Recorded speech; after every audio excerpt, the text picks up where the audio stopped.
Olha, eu tenho que confessar para os irmãos aqui o seguinte: a minha vontade, o meu desejo, ainda hoje de manhã, né, quando eu estava orando, era pregar uma outra mensagem.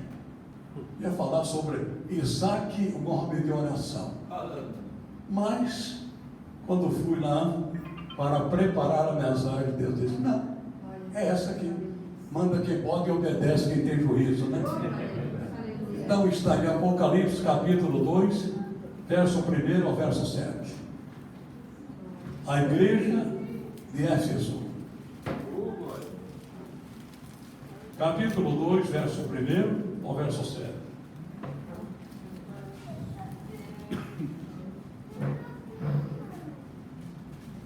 Todos acharam, né? Apocalipse 2, 1 a 7. Escreve ao anjo da igreja que está em Éfeso: isto diz aquele que tem à sua destra as 7 estrelas e anda no meio dos 7 castiçais de ouro.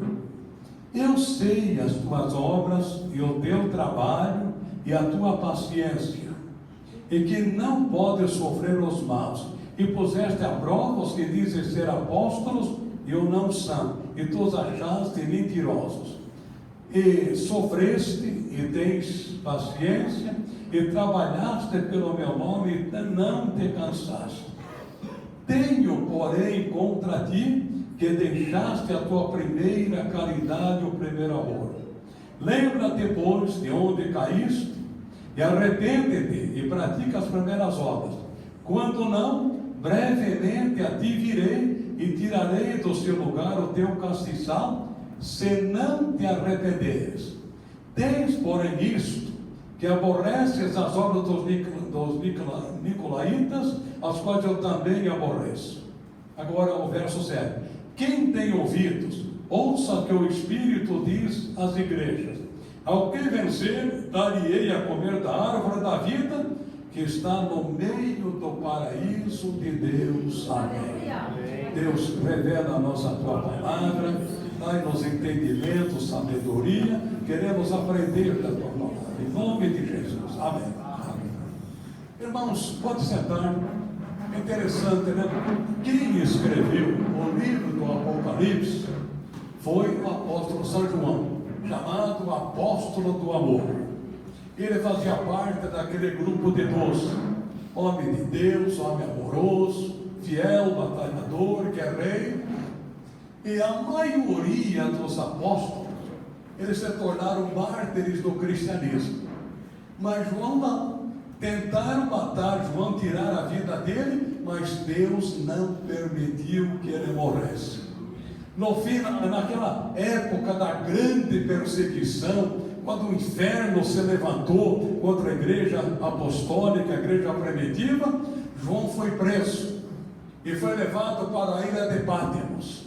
Lá, céus, azul, águas, né? E ele estava lá, preso na ilha de Patmos. Quando chegou o dia do Senhor, que é o domingo, né? Ele estava lá de joelhos, orando a Deus, buscando a Deus em oração. E de repente, né? Ele lá ajoelhado, clamando a Deus, e de repente alguém coloca a mão nas costas dele. Maravilha, né? E quando ele olha, quem era? Não era governador, nem presidente, nem rei, nem imperador, nem companheiro, era o Senhor Jesus glorificado. O corpo glorificado. Ele olhou para o semblante do Senhor, olhou para o seu corpo, olhou para aquele homem, a presença de Deus estava ali, e o Senhor Jesus, né? Interessante quando o Senhor diz: sobe cá, sobe cá. E quando ele viu, ele estava na glória, estava nos céus.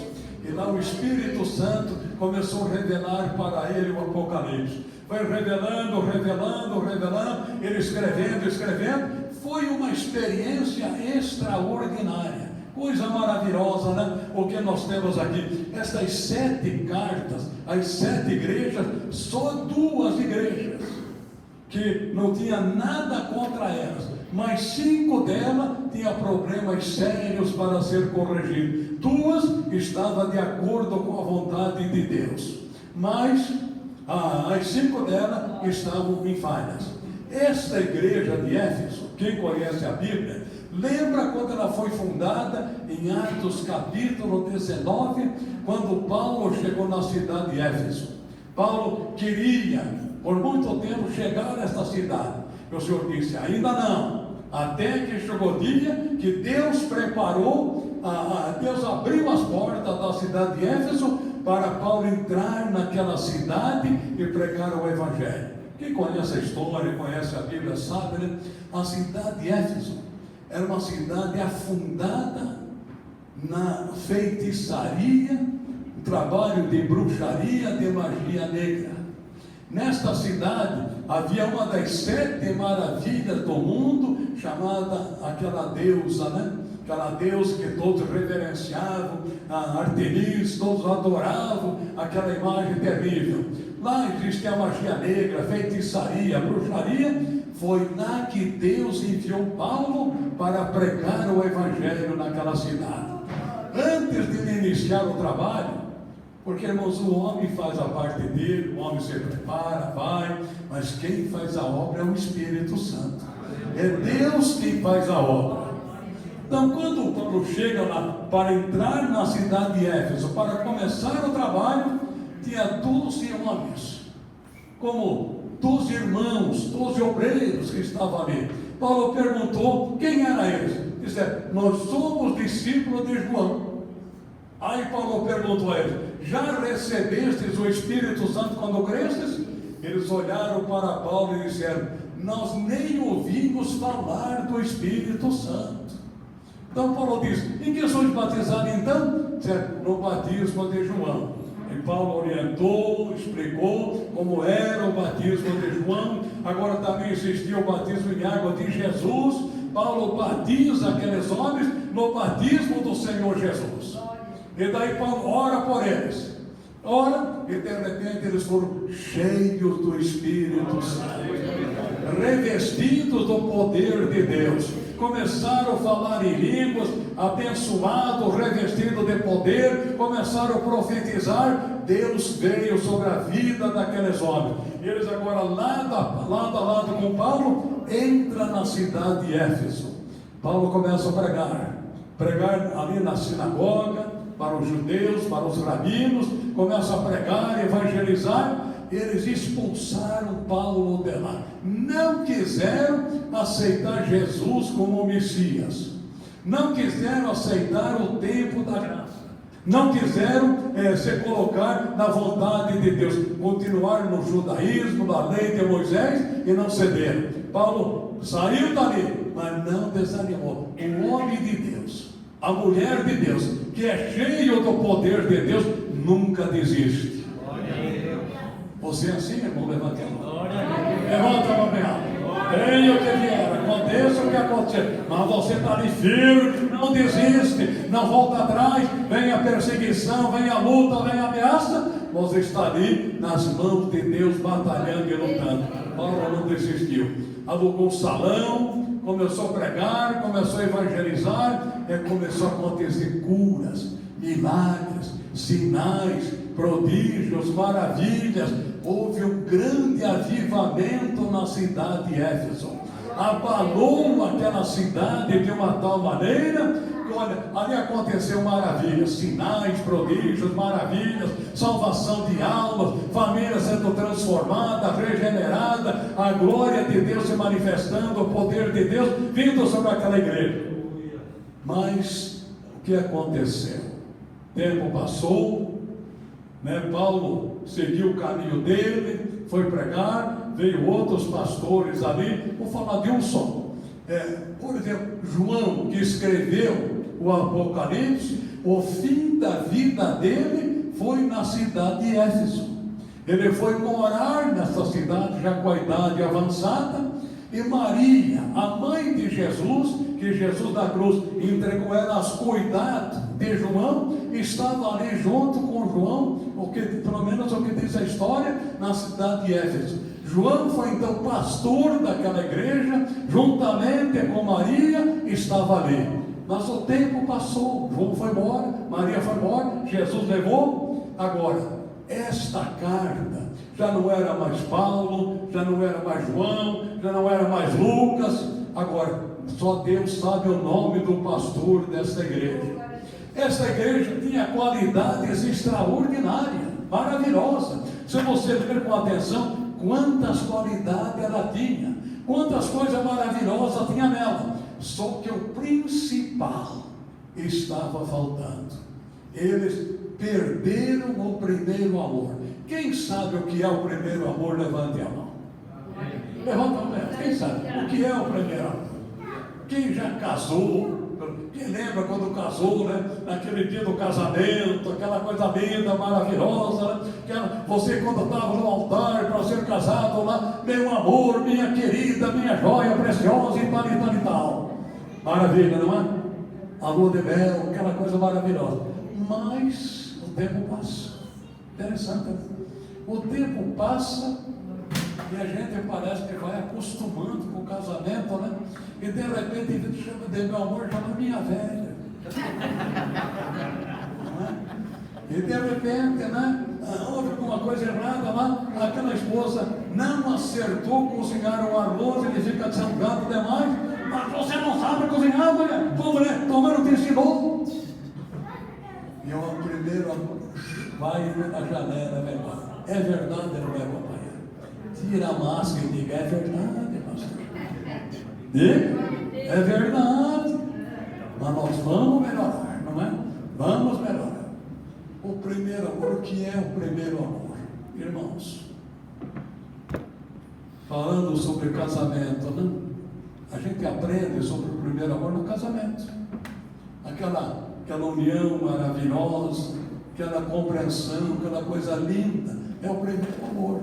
Mas, infelizmente, se a pessoa não vigiar, não orar, não se preparar, esse primeiro amor vai embora. E de repente vem o segundo amor.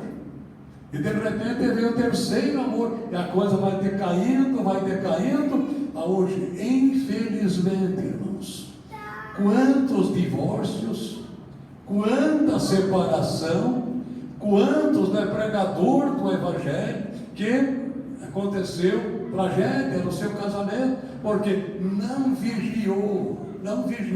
Assim também é a vida espiritual, né? Aquele amor pela leitura da palavra, aquele amor pela oração, aquele amor, não é, pela vigilância, aquele amor pelas almas perdidas, se preocupar com o vizinho que ainda não conhece o Evangelho, se preocupar com uma filha que ainda não conhece o Evangelho, se preocupar com as almas perdidas que ainda não conhecem o Evangelho, porque o Senhor Jesus disse, né? Recebereis a virtude do Espírito Santo que há de vir sobre vós, e sereis o que? Testemunhas, tanto em Jerusalém, como na Judéia, Samaria e até os confins da terra. Amém? Então, eu pergunto para mim muitas vezes, né, quantas almas eu ganhei neste mês? Quantas almas eu ganhei para Jesus na semana? Eu preguei o Evangelho, não me envergonhei da palavra? Irmãos, o cristão, o filho de Deus, nós fomos chamados para ser um ganhador de almas. Diz amém, irmão? Amém. Amém? A presença de Deus está na tua vida. Está ou não está? Levanta a mão e alça. Está, não está? Deus tem te abençoado. O Espírito Santo está com você. Ele está sobre a minha vida, sobre a tua, para que a gente possa realizar a obra de Deus. Estava lendo uma historinha. O Senhor estava vindo em um país, eles foram num país lá, trabalhando em um determinado lugar. Ele estava voltando num navio muito rico, trazendo lá muito ouro, muita riqueza daquele país. E tinha muita gente naquele navio. E de repente algo aconteceu e aquele navio começou a afundar. E aquele homem olhava para a riqueza que ele tinha conseguido e olhava para o mar. E agora? Então, ele estava perto de uma praia, e ele pensou, será que eu vou me lançar no mar? Mas olhava para, eu vou deixar minha riqueza no navio, vai afundar o navio? E de repente uma criança, uma menininha, olhou para ele e disse: Senhor, o Senhor pode me salvar? Ele olhou para aquela menina, se comoveu, olhou para a riqueza, olhou para a menina de novo, olhou para a riqueza, aquele saco cheio de ouro, olhou para a menina, ele disse: não vale a pena. Deixou o ouro, pegou aquela menina nas costas, se lançou ao mar e conseguiu, com muito trabalho, com muita luta, ele conseguiu chegar na praia. Chegou na praia, ali amortecido, braço, perna, moído de cansado, adormeceu. Passou ali algumas horas, de repente ele viu alguém acariciando ele no rosto dele e beijando ele. Ele abriu os olhos, quem era aquela criança, aquela menina, chorando e agradecendo ele por ter salvado ela de morrer afogada. Então, irmãos, quanta gente hoje na beira do abismo, na beira do inferno, perdendo, a salvação, morrendo sem a certeza da salvação. E a responsabilidade é minha e é sua. Eu pergunto às vezes para mim mesmo: meu Deus, será que quando eu chegar no céu, vai ter muita gente que vai chegar ao meu encontro me agradecer? Se não fosse você, Agostinho, eu não estaria aqui. Se não fosse você lutar, guerrear, batalhar, pregar o Evangelho, eu não estaria aqui. Será que quando você chegar lá, tem alguém à tua espera, que está te aguardando para você chegar lá, para chegar e te agradecer? Você diria: mas o Deus, quem já morou não conhece a gente. Está enganado, meu, está enganado, conhece sim. E muitos dos nossos queridos irmãos estão lá lutando por nós, torcendo por nós, esperando a gente chegar lá o dia, e nós vamos chegar em nome de Jesus. Amém. Quem vai chegar lá levantado? Nós vamos chegar lá. Esta igreja perdeu o primeiro amor.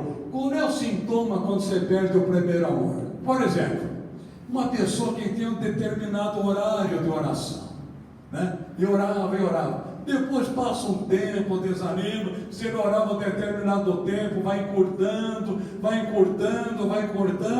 e de repente se ora na hora do almoço, na hora do café, na hora de dormir. Vamos orar. A Bíblia, que ele lia um capítulo, 2, 3 na Bíblia, agora lê um salmo, os 5, 6 versículos. Esse está perdendo o primeiro amor e precisa de uma renovação espiritual. Precisa de uma renovação espiritual. Isso é o sintoma que a pessoa começa a perder o primeiro amor. Quando a gente, quando foi renovado, abençoado, pregava aqui, pregava ali, pregava lá, e agora temos oportunidade para pregar, mas não pregamos. Temos oportunidade de evangelizar, não evangelizamos. Temos oportunidade de trazer para a igreja, não trazemos. É a perca do primeiro amor. O Senhor diz: lembra-te de onde caíste, arrepende-te e volta a praticar o primeiro amor.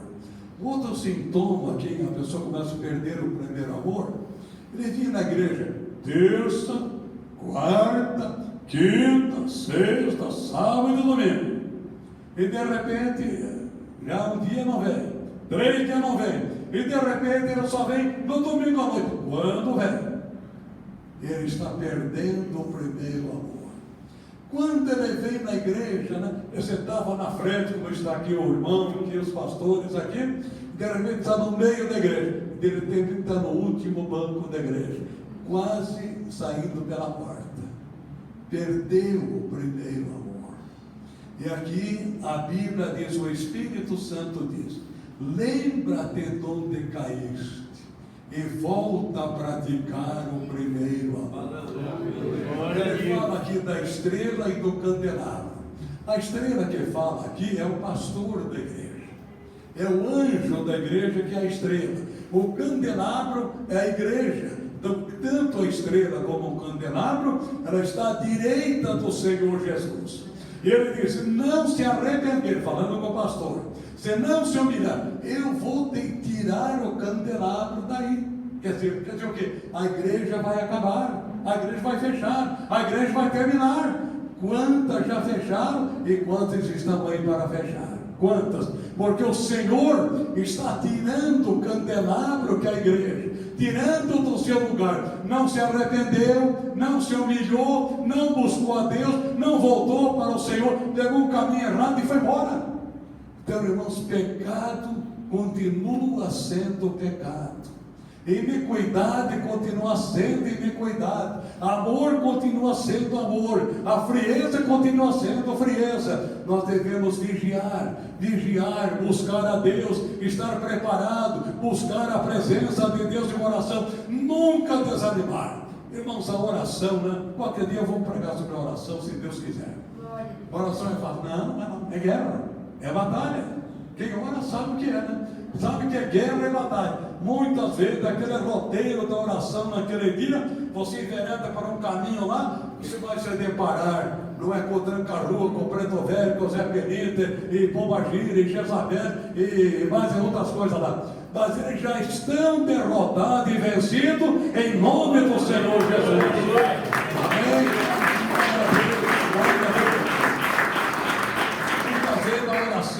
Vai sentir arrepios e vai cair o foco de onde está, a porta vai bater, o diabo fica revoltado, mas continue, porque Deus está ouvindo a tua oração. Milagres vai acontecer, maravilhas vai acontecer. Não desista, não desanime, vai vir. Outras vezes você pega um caminho melhor, né? Ali você mergulha naquela fonte maravilhosa, que é águas cristalinas, mergulha ali, e a glória de Deus está ali. Ali você é renovado, é fortalecido, abençoado, para continuar aquela batalha. Irmãos, a última parte para terminar. Olha bem para mim, irmãos. Nós estamos chegando ao final. Quer você creia ou não creia, quer você acredite ou não acredite, mas nós estamos caminhando para o final. Estamos às portas para o Senhor Jesus voltar. Amém? Estamos chegando à hora do arrebatamento da igreja, a hora da volta do Senhor Jesus. Quando a gente olha, né? Olha para o universo, para o mundo, olha para Israel, olha para a igreja, olha para cá, olha para a família, olha para tantas coisas, a gente vê os sinais acontecendo, os milagres acontecendo, a Bíblia se cumprindo, a palavra de Deus se cumprindo, e Jesus às portas para voltar, para arrebatar a sua igreja. Alguém escreveu que essa dispensação que nós estamos está sendo a dispensação mais longa da história. Isso quer dizer, por que essa dispensação é a mais longa? Porque Deus está dando oportunidade para a humanidade se arrepender, se humilhar e voltar-se para Ele, receber o perdão, a salvação e a certeza da vida eterna. Mas Ele vai voltar, queiramos ou não. Quando a gente menos espera, nós vamos ouvir a trombeta de Deus, né? Maravilha, né? Você não se alegra com isso, cara? Você vai para lá? Você vai? Vai ou não vai? Levanta a mão. Quem vai? Olha para você mesmo, ninguém pode te julgar, mas olha para você mesmo. Você está preparado? Você é cheio do Espírito Santo? Você é um ganhador de almas? Você prega o Evangelho? Você leva a palavra de Deus? Irmãos, seja pastor, seja obreiro, seja músico, seja diácono, seja quem for, seja um ganhador de almas. Glória a Deus. Seja um ganhador de almas. Eu vou terminar dando testemunho meu aqui, o seguinte: eu estava hoje em casa orando, meditando. Interessante, né? Um dia desse eu estava orando, madrugada, aclamando, orando a Deus, e Deus fala com a gente, né? Às vezes não puxa de orelha, incomodar, não é? Então, tem que se consertar. Mas eu estava orando, e Deus falou comigo. Como que falou comigo? Lembra de onde eu trouxe você? Não vou entrar em detalhe aqui. De onde eu trouxe você? Era um jovem, ia lá meus 17, 18 anos de idade. Eu vim aqui para o Capão de Buia, uma bicicleta e a roupa do corpo. Já pensou? Mas Deus preparou uma família onde eu morei. Depois preparou uma segunda, terceira, e assim foi. Nunca faltou pão e nunca faltou o alimento. Dinheiro no bolso faltou muitas vezes. entendeu? Mas nunca faltou pão ou alimento. O que Deus fez foi algo extraordinário. Então, a quarta igreja, né, ela começou numa casa de família. Eu estava lá como principiando na caminhada, ali 7, 8 pessoas, só da família, alguns vizinhos lá, mas tinha alguém que era o dirigente, eu era o auxiliar. Mas de repente o dirigente sumiu, foi embora e fiquei eu sozinho. Tinha meu emprego, trabalhava tal. Aí foi na primeira igreja, o trabalho cresceu, tal, encheu sala, cozinha, tal, quarto, outro encheu terreno também. Foi lá para mandar o pastor, vocês mandem o pastor, tem muita gente e tal. É como eu disse, agora eu vou cuidar da minha vida, tá? E até hoje eu estou esperando o pastor. Interessante. Eu fico admirado. A gente é falho, né? Eu fico admirado comigo, mas como é que eu não desisti? Como é que eu não voltei atrás? Eu tinha meu emprego, era solteiro, morava com os pais, estava tudo bem, não é? Agora me enfiar aqui no Capão da Imbu, que eu nem conhecia aí, tal, e pregando, tal, e pregando, tal. E de repente chega, mudou a liderança, veio os americanos, compraram 2 terrenos, construíram um tabernáculo de madeira, feio, barbaridade, né? Não tinha forro nem soalho, aqui parecia uma oficina mecânica, mas foi ali.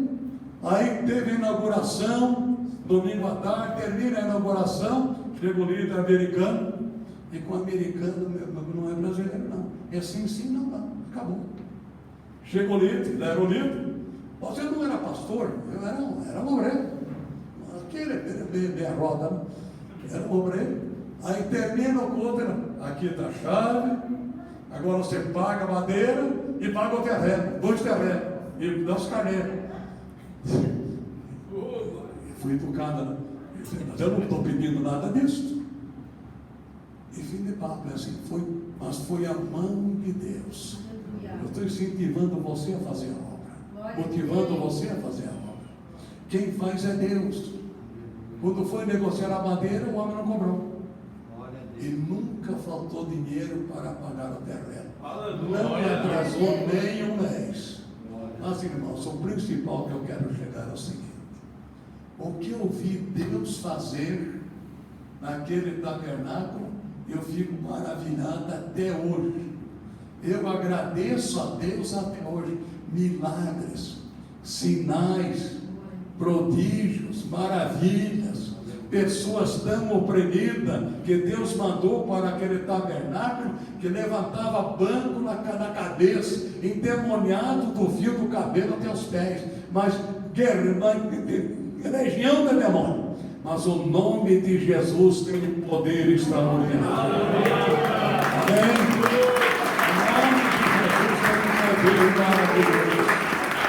Glória a Deus. Guerra, batalha, foi uma grande batalha, e Deus foi abençoando, abençoou de uma tal maneira, né? Que de repente chegou um dia, irmãos, quem faz é Deus. Se você perguntar se eu tinha experiência, não tinha experiência nenhuma. Eu sabia orar, eu sabia ler a Bíblia, tal, pregar, só Deus sabe como pregava, né? Só Ele sabe.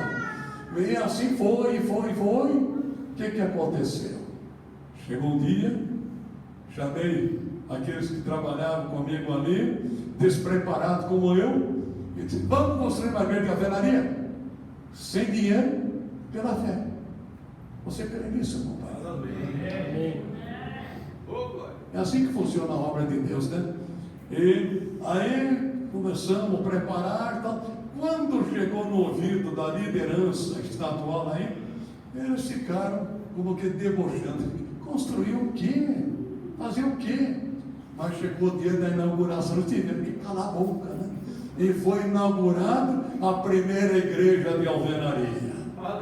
Amém? E houve um grande avivamento naquela igreja. Mas um grande avivamento que até a Rede Globo veio lá do Rio de São Paulo, sabe pela onde? Tanto aqui como na capela, admirar, via forrado o chão de endemoniado, milagre acontecendo, coisa extraordinária acontecendo, porque a obra é do nosso Deus. Quando Deus faz, Ele não tem nada, Ele usa quem Ele quer. Deus não usou uma jumenta para repreender o Balaão? Usou ou não usou? Você já viu o cavalo falar, a mula falar? Alguém já viu levantar? Não, nem eu. Mas a Bíblia diz que falou. E você crê que falou? Você crê ou não crê? Não tem diferença nenhuma. Ela falou. Já viu o galo cantar e acordar Pedro? É assim que Deus faz. Irmão, coloque a tua vida nas mãos de Deus. Saia daqui hoje com aquele propósito: eu nunca mais vou ser o mesmo. Amém? Eu vou ser um ganhador de almas. Amém? Eu vou ser um ganhador de almas. Vou pegar esse irmão aqui forte, robusto, vem cá, companheiro. Esse é forte mesmo, né? Chega aqui. Glória a Deus. Você é forte, não é? E você é forte espiritualmente também? Sim, mano? Sim. Então eu vou lançar um desafio para você. Como é teu nome? César. César. Você quer ser um ganhador de almas? Sim. Quer mesmo? Você quer ver Jesus fazer milagres e maravilhas? Sim. Quer ver coisa extraordinária acontecer? Você tem garagem na tua casa? Grande? Grande. Cabe quantas pessoas? Umas 15. Então você vai convidar 15 pessoas de começar um culto na tua casa. E você, então o Ricardo vai te ajudar. Abrir uma célula. Certo? Vai fazer culto uma vez por semana. Vai orar por eles, vai evangelizar eles e vai levar para a capela. Você tem coragem? Opa, tem sim. Hã? Então diga assim: eu não posso. Eu não posso. Jesus pode. Mas Jesus pode. Vai começar quando? Vou alinhar com a esposa, né? Mas o cabeça não é você, né? Sim, sim. Sim. Então se coloque de pé.